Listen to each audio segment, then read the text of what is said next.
A child going missing is a terrifying thing. However, when a child goes missing, the reason is likely because they ran away from their family or problems.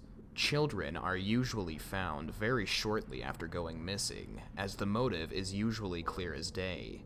Either someone kidnapped them, which results in an Amber Alert and manhunt taking place, or they ran away and are found in the vicinity from where they ran away. But when an adult goes missing, the suspicions of their whereabouts are far more sinister. Adults in their 20s and 30s don't usually need to run away from their parents or do anything like that. When your adult loved one suddenly stops picking up calls, visiting, going to work, going to class, paying bills, etc., the chance that something horrific may have happened to them is probably pretty high.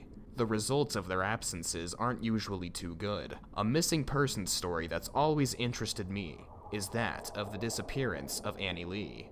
A captivating yet strange story that to this day police cannot find a motive for, even though a man was found responsible and was prosecuted. Annie Lee was born on July 3rd, 1985, in San Jose, California, and lived with her aunt and uncle. She had a pretty decent childhood, and in school scored above average grades, even later becoming a valedictorian in high school. People would jokingly refer to her as Einstein, and she actually earned a scholarship of over $160,000 to go to the University of Rochester, located in New York, to major in cell biology. Later then, joining a graduate program at Yale and changing her majors to lead her to an eventual pharmacology doctorate degree, which, if you don't know, is essentially the study of what certain medications do and how they affect different people. In 2009, she became engaged with her then boyfriend, Jonathan Wadowski, a graduate student around the same age as Annie, who majored in applied physics and mathematics. They were due to get married on September 13th of that year. The graduate program at Yale required her to come to New Haven, Connecticut, leaving behind her fiancé, who she'd planned to come back for to get married. She lived with 5 housemates at this time and was only 24 years of age. The morning of September 8th, 2009, Lee performed her usual morning routine by getting up early and making her way to school. She took a Yale bus to the Sterling Hall of Medicine, which is located inside of the Yale campus. Once there, she got prepared for the work she had to do that day in her office. Around 10 a.m., Annie decided for whatever reason to go to her lab located on 10 Amistad Street. She left behind all of her personal belongings in her office when she decided to do this. Here is where things start to get really bizarre. Once Annie went into the research building, she never came out. At around 9 p.m. that night, her housemates, who were extremely concerned about Annie, as she usually came home much earlier, phoned police to report suspicions that something may have happened to Annie. Later that night, when Annie was still not anywhere in sight, police checked the security footage of Annie's research building and came to the conclusion that since Annie cannot be seen exiting the building at all, that the whole building was to be shut down and locked down for as long as it took to figure out what had happened to her. For the next 5 days, the building was heavily searched and nothing was left untouched by police. However, on September 13th, Annie's wedding day, her body was discovered inside of a wall located in the basement of the research building on 10 Amistad Street, the same research building she never exited.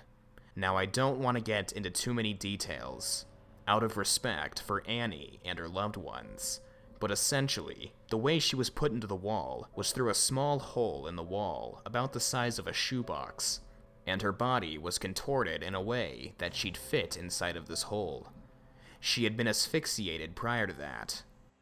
FBI agents, local police, all gathered here, waiting for word from New Haven's police chief. They knew the arrest warrant was coming for Raymond Clark III, the lab technician who worked in the same building where Yale grad student Annie Lee did her research. He was inside a motel room here with his father. Hidden behind tinted windows, he was brought into the New Haven Police Department. Hey, big man. Joy jail.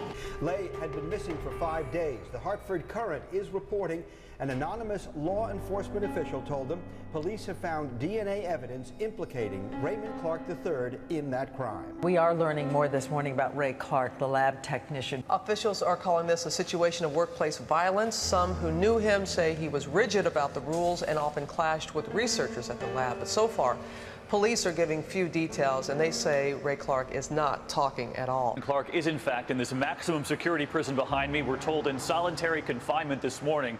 This as we learn the DNA evidence against Clark. Annie Lee was a fiancée, daughter, niece, friend, and was the apple of someone's eye.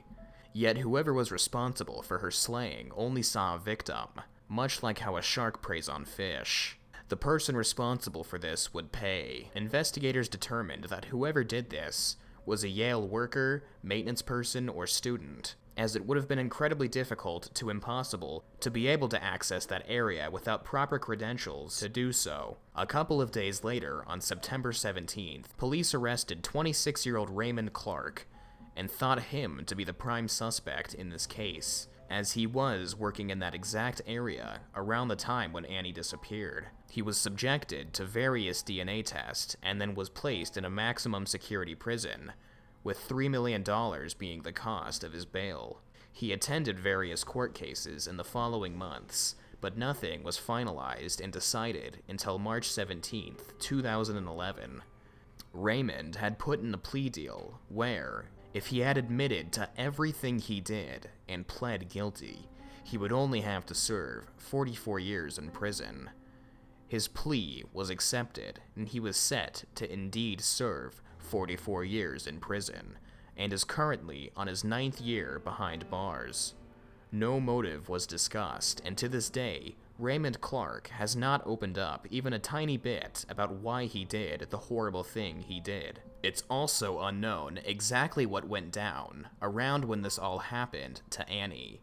All we know is that she was alone in the basement with Raymond before Raymond saw an opportunity to strike and asphyxiate Annie, before hiding her in the walls out of fear for repercussions. Though I have a feeling he didn't have much hope for ever getting out of the situation without facing at least some prison time, as his disposal wasn't very smart and could be uncovered very quickly, as was proven a few days later. The media coverage this case got was insane and a bit controversial.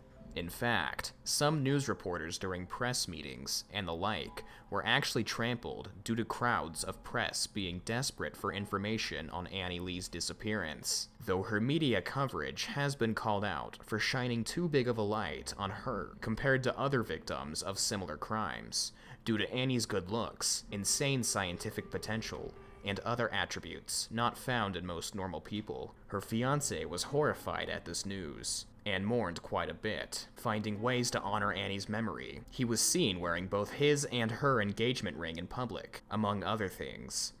Overall, this case is incredibly mysterious and strange for numerous reasons. It shows that things like this can happen to anyone, at any time, regardless of social status or location. If this didn't happen to Annie, the psychopath responsible would have probably done this to anyone that was alone down there around that time. I don't understand why his plea deal was accepted though. Like I said, he was only given 44 years. I have a sister the exact same age Annie Lee was, and if something like this happened to her, I would be livid, and would press for the suspect responsible to serve minimum life in prison, and maybe even go on death row. It's unknown what Annie's fiancé is up to these days, but I hope he's living the best life he can. And I hope Annie's family found a way to cope with the whole situation. If you enjoyed this video on the disappearance of Annie Lee, consider giving it a thumbs up, subscribing, and possibly turning on post notifications so you can be alerted to future uploads. Uploads are frequent.